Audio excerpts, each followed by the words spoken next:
सबको जय यीशु। प्यारे भाई और बहनों, पुनः एक बार बाइबल सीरीज के इस कड़ी में आप सबका स्वागत है।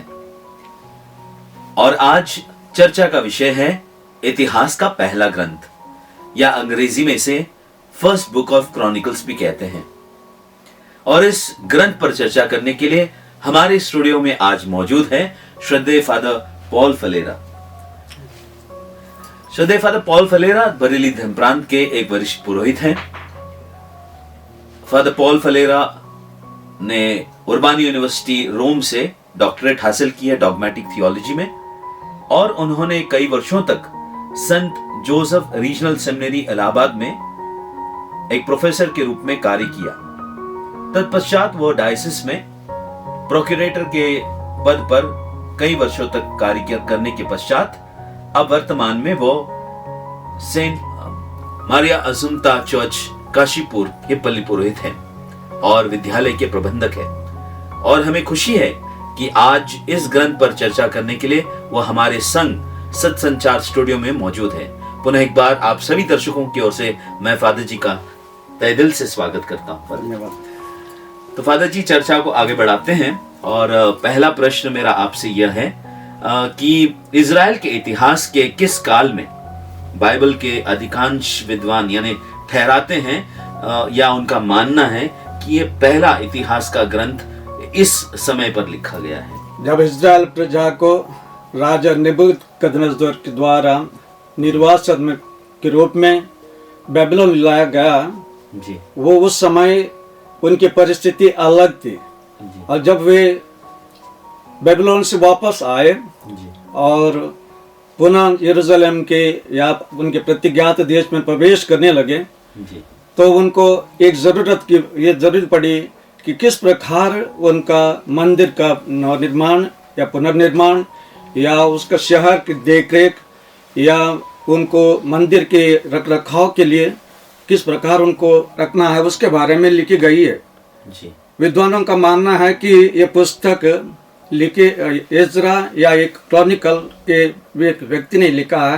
अच्छा। जिन इजराइल उनकी वापस और बाद लिखी गई थी और एक इजराइल उनके परमेश्वर चुने हुए लोगों को के रूप में उनकी आध्यात्मिक विरासत और नियति के साथ फिर उनको फिर जोड़ने के लिए लिखी गई थी। तो ये आपका कहने का मतलब है कि ये बाबिलोन के निर्वासन के बाद लिखा गया है। तो ज्यादातर विद्वान इस बात को मानते हैं। जी धन्यवाद फादर जी। दूसरा प्रश्न ये कि इस पहले ग्रंथ पहले इतिहास ग्रंथ की पृष्ठभूमि क्या है?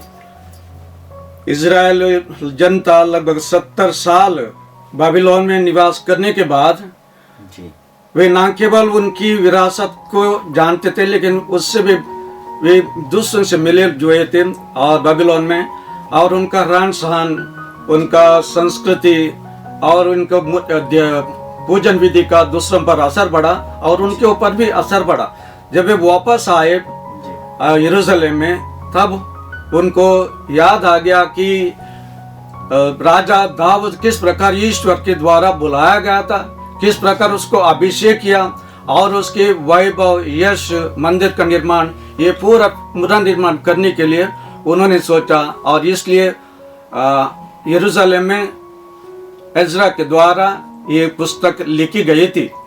अधिकांश लोग मानते हैं क्योंकि एजरा एक पुरोहित थे और उस समय जब फारस के राजा तीरुस ने राजा की निकाली थी कि मंदिर का पुनर्निर्माण हो जाए, उस समय ये लोगों को थोड़ा सा स्वतंत्रता मिली कि मंदिर का पुनर्निर्माण हो जाए, शहर का पुनर्निर्माण हो जाए, और उसी प्रकार जो वैभव यश राजा दाऊद के ज़माने में था उसको लोगों को दिखाई पड़े। और यही सबसे पहले उनकी भूमिका रही। अच्छा, तो आपका कहने का मतलब है कि जब वो बाबिलोन निर्वासन में गए थे तो उनकी जो स्वयं की संस्कृति थी वो भी मिश्रित हो गई वहां जाकर। जैसे आमतौर से होता है कि हमारी संस्कृति और हमारे जो विचार होते हैं वो मिश्रित हो जाते, दूसरों के संस्कृति और विचार से मेल जब मिलते हैं, आमने सामने होते, तो शायद लेन देन होता है तो वापस जब वो आए तो उन्होंने पुनः विचार किया और वो इस बात को याद करने लगे कि दाऊद किस प्रकार से उनका सब कुछ था। तो बहुत अच्छे से तरह से आपने समझाया फादर जी। दूसरा प्रश्न यह है कि जैसे आपने कहा कि एजरा इसके लेखक हैं करके, तो इस इतिहास ग्रंथ का मुख्य विषय क्या है? इतिहास ग्रंथ का मुख्य विषय है दाऊद की वाचा, क्योंकि राजा दाऊद को ईश्वर के द्वारा वाचाएं दी गई थी और उन वाचाओं के द्वारा कैसे वो पूर्ण करता है उसका जिक्र है। इसलिए राजा दाऊद एक अच्छा राजा था और उसका कारण भी है क्योंकि वो एक गडरिया था, यिशै के पुत्र था और जब उनको बुलाया गया था, अभिषेक किया गया तो वो 12 पुत्रों में से सबसे छोटा था और इसलिए वो अच्छा राजा बना, लोकप्रिय राजा बना और आसपास के लोगों का, विशेषकर आसपास के राज्यों पर उनका अधिकार रहा और काफी योद्धा उन्होंने जीत लिए हैं। इसलिए एक किताब राजा दाऊद के बारे में है और दूसरा है किस प्रकार उसने यरूशलेम के मंदिर को बनाने के लिए प्रबंधन किया, अलग अलग लोगों को चुना और ये प्रबंधन अच्छी तरह से किया ताकि उसका पुत्र सुलेमान इस मंदिर का निर्माण करें और ये इसलिए याद दिलाते हैं। और तीसरा कारण ये है कि ईश्वर अपनी प्रतिज्ञाएं जो जिनको करता है उसको प्रतिबद्ध है, क्योंकि वो कम पूर्ण करने के लिए मदद करता है, भले वो राजाओं के द्वारा हो, नबियों के द्वारा हो या चुने हुए न्यायकर्ताओं के द्वारा। इसलिए हम लोगों को मालूम पड़ता है राजा महान राजा है और उनका विरासत का फिर एक बार लोगों को याद किया जाए। जी धन्यवाद फादर जी। तो आपने दाऊद की वाचा ये शब्द जिक्र किया जिसे शायद अंग्रेजी में डेविडिक कवनेंट कहते हैं, तो ये वाचा शब्द का अर्थ भी समझाए और ये थोड़ा विस्तार पूर्वक समझाए कि दाऊद की वाचा क्या है। वाचा का शब्द है वाचा है या प्रतिज्ञा है जो वादा ईश्वर ने किया था, लेकिन वो उससे कवनेंट या विधान में परिवर्तित तब होता है जब ईश्वर उस वाचाओं को पूर्ण करता है दाऊद के राज्य काल में। इसका एक जिक्र हम लोग उससे पहले भी पाते हैं, क्योंकि पहला राजाओं के ग्रंथ में और सामुएल के ग्रंथ में राजा दाऊद के बारे में है, सब कुछ बताया गया, लेकिन ऐतिहासिक ग्रंथ में हम लोग देखते हैं एक संक्षिप्त सम्मरी या एक इतिहास है जो आदम से लेकर यीशु मसीह तक और वो हम सबों से जोड़ देता है, कलीसिया में भी किस प्रकार का है। इसलिए वो जो वादा ईश्वर करते हैं, प्रतिज्ञाएं जो करते हैं अपना कवनेंट के द्वारा, वो राजा दाऊद के द्वारा पूर्ण होता है और उसके बाद वो यिशै के द्वारा एक टहनी निकलेगी। एक टहनी ये तब पूर्ण हो जाता था जब प्रभु यीशु को उस टहनी के रूप में देखा जाता है, अंतिम राजा के रूप में देखा जाता है, क्योंकि वो राजा बनकर आते हैं, लेकिन वो राजा शांति का राजा है और ये दुनिया के राजा है और विशेषकर मुक्ति लाने वाले हैं, इसलिए उसके बारे में ये वाचाएं पूर्ण हो जाते हैं। जी धन्यवाद सर जी। ये पुस्तक हर एक जब ग्रंथ लिखी जाती है तो एक समय में लिखा जाता है और उस समय की मांग के अनुसार लिखी जाती है ज्यादातर पुस्तकें। तो जब हम पहले इतिहास के ग्रंथ को देखते हैं तो इस ग्रंथ को क्यों लिखा गया था, क्या कारण था, उस समय की परिस्थितियां क्या थी और किस अवसर पर क्या परिस्थितियां, क्या अवसर रहा इस ग्रंथ को लिखने का? हम लोग देखते हैं इज़राइल में 12 वंश थे।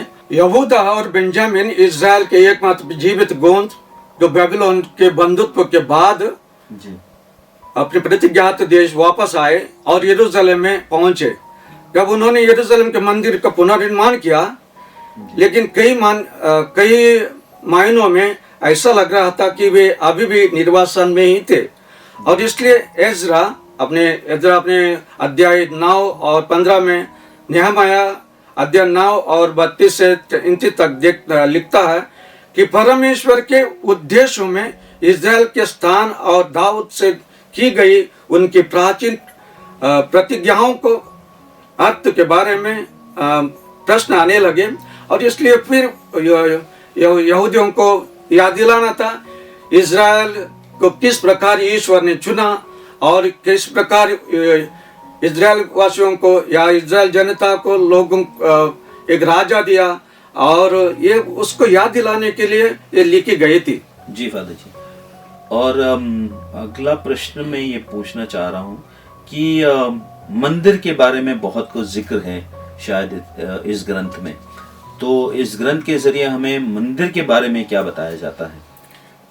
मंदिर दावीदिक वाचा के अभिव्यक्ति है, क्योंकि उन्होंने मंदिर बनाने का ये प्रबंधन किया, क्योंकि जब नाथन को द्वारा उसको ये वादा किया गया था। नाथन हम लोग देखते राजाओं के ग्रंथ में हम लोग देखते हैं, नाथन बोलता है, हे राजा, आप मंदिर में, आप महल में रहते हैं और आपके ईश्वर के लिए एक मंदिर बनाना है, और इसलिए वो सोच के उस मंदिर के बारे में वो जिक्र करते हैं।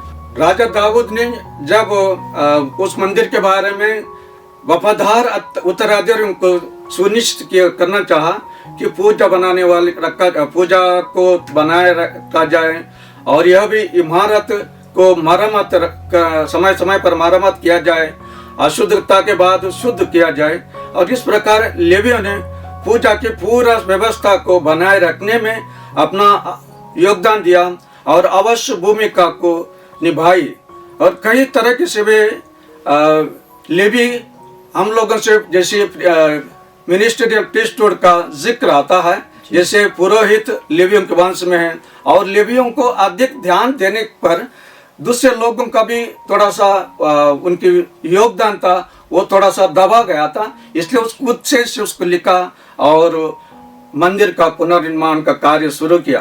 प्रथम इतिहास यानी ये जो पहला इतिहास का ग्रंथ है, और जो नए नियम, हमारे जो नए नियम का पुस्तिकाएं हैं या ग्रंथ है, उन दोनों में सामंजस्य कैसे जोड़ते हैं आप? प्रथम इतिहास के ग्रंथ को, उसमें पहले 9 अध्याय में वंशावली के बारे में है, और ये वंशावली हम लिखते हैं किस प्रकार शुरू की आदम से लेकर और प्रभु यीशु तक आने तक वंशावली है। और उसमें उस वंशावली में हम लोग देखते हैं आदम से पुत्र, उसके बाद इब्राहिम का बुलावा, इब्राहिम का पुत्र, और याकूब इज़राइल, वो जो याकूब का नाम है इज़राइल ईश्वर ने दिया था, उसके 12 पुत्रों को 12 वंश के मुख्य बनाया था। और ये वंशावली में हम लोग देखते हैं किस प्रकार कौन सा वंश कहाँ से आता है, और उस देश के परिस्थिति को दर्शाता है, क्योंकि राजा दाऊद के जमाने में सबसे पहले राजा दाऊद ने फिलिस्तिया को हराया, और उसके बाद एक एक करके ये 2 मोआब, आमोन, सीरिया उन्होंने अपनाया था, और इसी प्रकार वो उनके ऊपर उन्होंने युद्ध लड़ा और वो जीत हासिल की थी। लेकिन उनका बेटा सुलेमान, वो न केवल अपने राजा से, अपने पिता से पाया हुआ देश को चलाता है, उससे भी आगे बढ़कर वो हामद को अपना लेता है। और इस प्रकार हम लोग वंशावली को और एक रूप से भी देखते हैं, क्योंकि संत मत्ती अध्याय 1 अनुच्छेद 1 से लिखते हैं, इब्राहिम के संतान, दाऊद के संतान, यीशु मसीह की वंशावली की पुस्तक। लेकिन ये केवल 14 पीढ़ियां और 14 पीढ़ियां और 30 से 14 पीढ़ियां, यानी इब्राहिम से लेकर दाऊद तक, दाऊद के उसके बाद निर्वासन के बाद, दाऊद से निर्वासन के और निर्वासन के बाद वापस आने के तक 12 पीढ़ियां, प्रभु यीशु के 12 पीढ़ियां, इस प्रकार 42 पीढ़ियों को जिक्र करके संत मत्ती ने अपने वंशावली में लिखा। लेकिन देखा जाए बहुत राजाओं का नाम है जो राजाओं के ग्रंथ में जिक्र है, उनके नाम कहीं राजाओं के ग्रंथ में नहीं थे, और इसलिए ये लोग ने सोचा ये अच्छा होगा जो इतिहास भूल गए हैं, जो इतिहास में नाम है नहीं दिए गए हैं, उनको दोबारा उनका जोड़ा जाए। और इसलिए उन्होंने वंशावली को आदम से लेकर पूर्ण यीशु मसीह तक पर रखा है। और ये 12 पीढ़ियों के बीच में जितने भी पीढ़ियां हैं उनको भी उन्होंने शामिल किया। तो एक तरह से हम समझ सकते हैं कि जो पीढ़ियां हैं, जो 14 और 14 पीढ़ियां, जो 42 पीढ़ियां हैं जो जिक्र है नए व्यवस्थान में, उसका एक पूर्वानुमान हमें, पूर्वाभास हमें होता है इतिहास के ग्रंथ में। जी धन्यवाद फादर जी।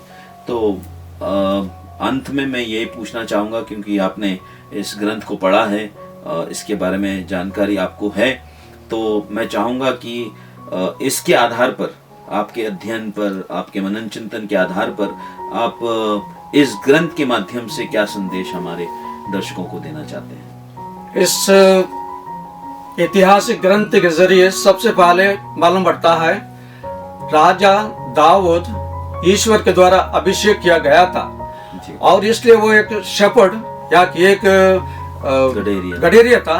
गडेरिया होने के कारण उनको मालूम था किस प्रकार लोकप्रियता को या लोगों के हमदर्द को, दुख को वो समझता था, और इसलिए वो ज्यादा दया और करुणा दिखाने लगा अपने लोगों के प्रति, लोगों को। और दूसरा कारण ये है, जब मंदिर का निर्माण उन्होंने किया, उसकी भूमि का पूर्ण रूप से उसने तैयारी के साथ की थी, ताकि भव्य मंदिर का स्थापना हो, और ये एक ईश्वर के भवन के लिए भी हो। और किस प्रकार हमें भी मंदिर की यानी कलीसिया में किस प्रकार हमें आगे देखना है।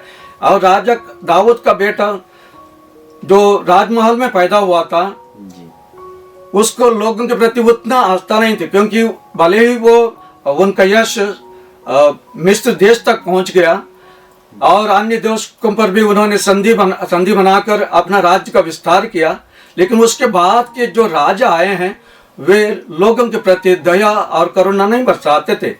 और इसलिए दाऊद दया करुणा का राजा बन जाता है, जो उसी चीज को हम लोग प्रभु यीशु में हम लोग देखते हैं, जो राजा महाराजा है या मुक्तिदाता है, शांति का राजा है, और ये दाऊद को किए हुए प्रतिज्ञाओं को, वाचाओं को पूर्ण करता है। और तीसरी चीज मैं देखता हूँ यहाँ, राजा दाऊद हर एक पर विश्वास करता है, वो हर एक वंश के लोगों को चुनता है, विशेषकर जब वो युद्ध लड़ने जाते हैं।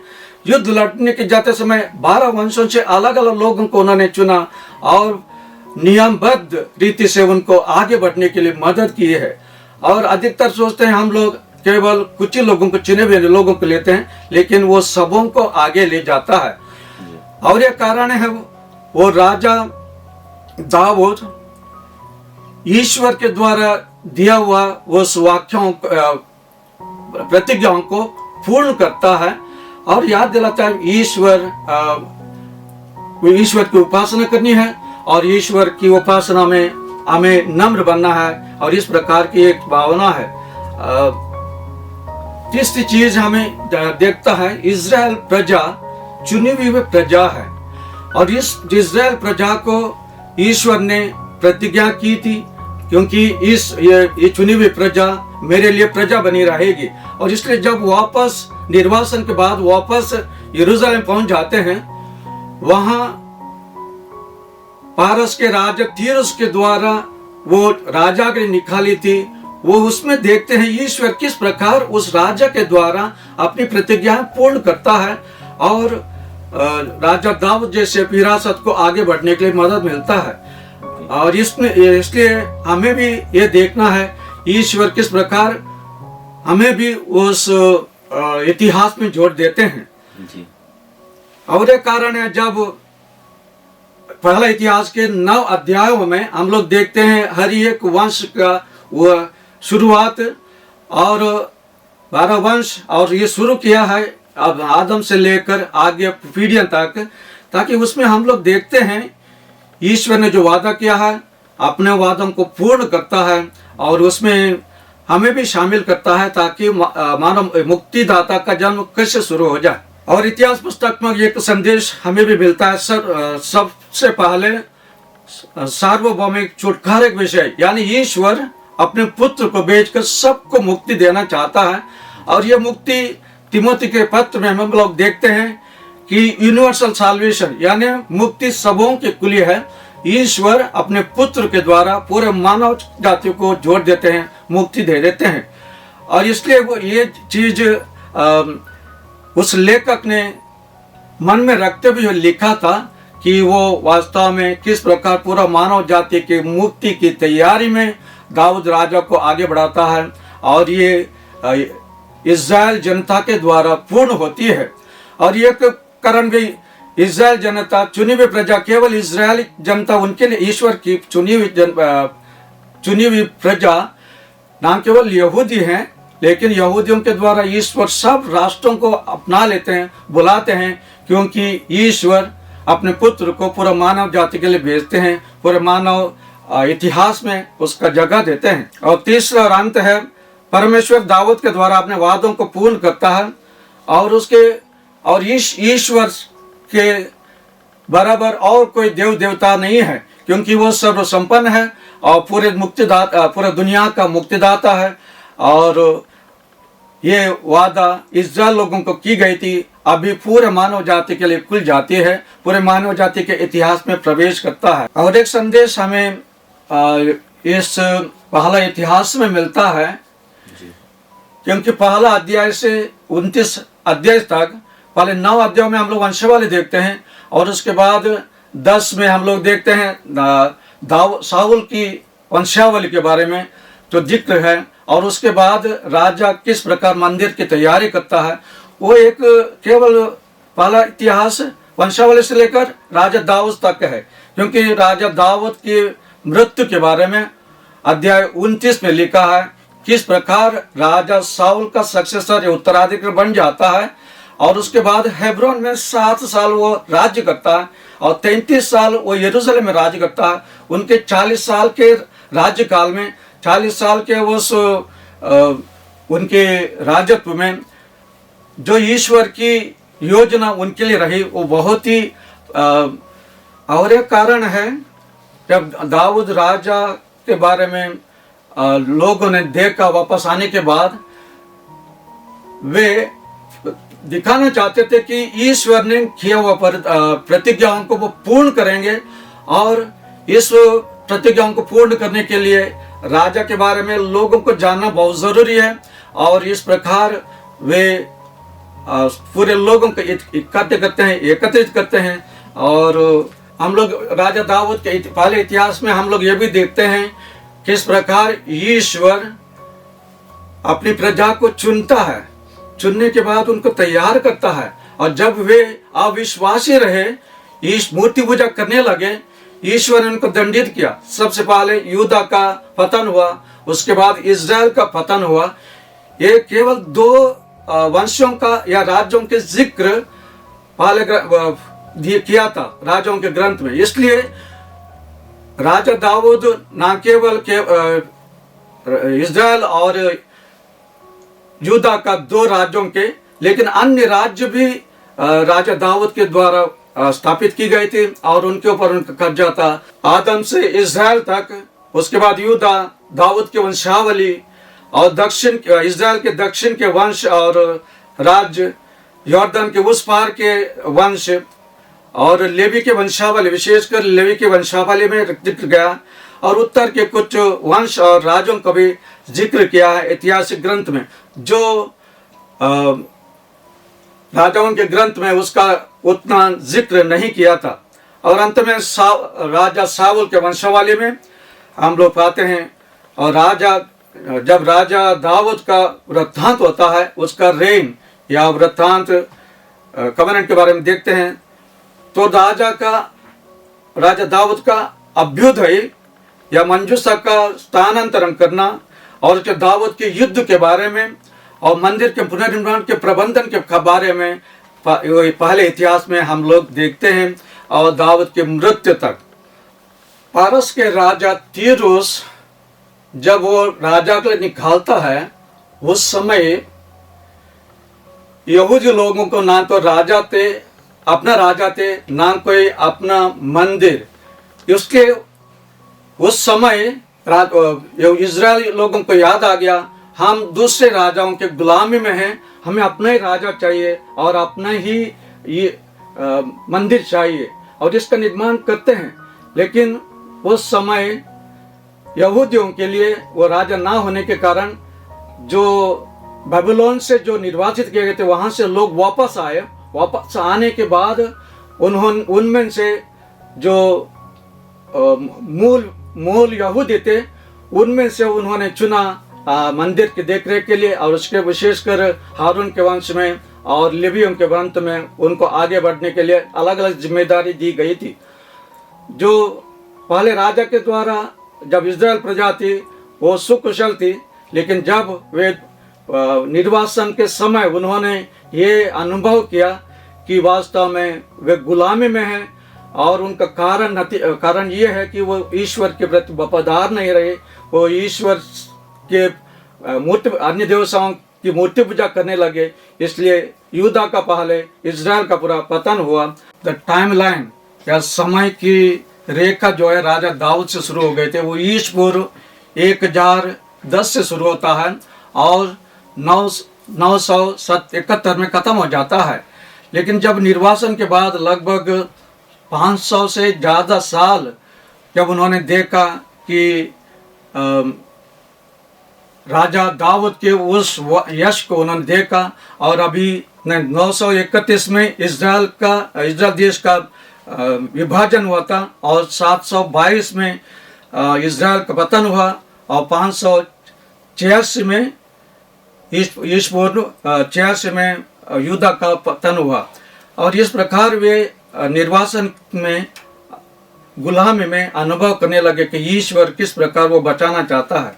प्रिय दर्शकों, मैं तुम्हें आप लोगों को धन्यवाद देना चाहता हूं क्योंकि आज संचार स्टूडियो में मुझे बुलाया गया और फादर रॉयल एंटनी के सवाल पूछे गए और आप सबों को इतिहास के ग्रंथ के बारे में थोड़ा जानकारी प्राप्त हुई होगी। और अगले बार देखते हैं दूसरा इतिहास ग्रंथ और उसके मुख्य संदेश को। आप सबों को धन्यवाद। जय यीशु। धन्यवाद फादर जी, इस ग्रंथ के बारे में चर्चा करने के लिए और हमारे सवालों का जवाब देने के लिए और हमारे दर्शकों को समझाने के लिए कि इस ग्रंथ के बारे में। और इसके ज़रिए मैं समझता हूँ मेरे प्रिय भाई और बहनों कि आप लोगों को एक बैकग्राउंड मिला होगा समझने के लिए इस ग्रंथ को, और इसके आधार पर आप इस ग्रंथ को ज़रूर पढ़ेंगे और इसको समझेंगे, आत्मसात करेंगे और आनंद पाएंगे। तो पुनः एक बार मैं आपसे दरख्वास्त करता हूँ इस नए वर्ष में कि आप इस चैनल को सब्सक्राइब करें और दूसरों को भी सब्सक्राइब करने के लिए प्रोत्साहित करें। और अगले सप्ताह हम पुनः एक बार मिलेंगे। फादर पॉल हमारे साथ होंगे इतिहास के दूसरे ग्रंथ के बारे में चर्चा करने के लिए। तो आज की इस चर्चा को यहीं विराम देते हैं। आप सबों को जय यीशु।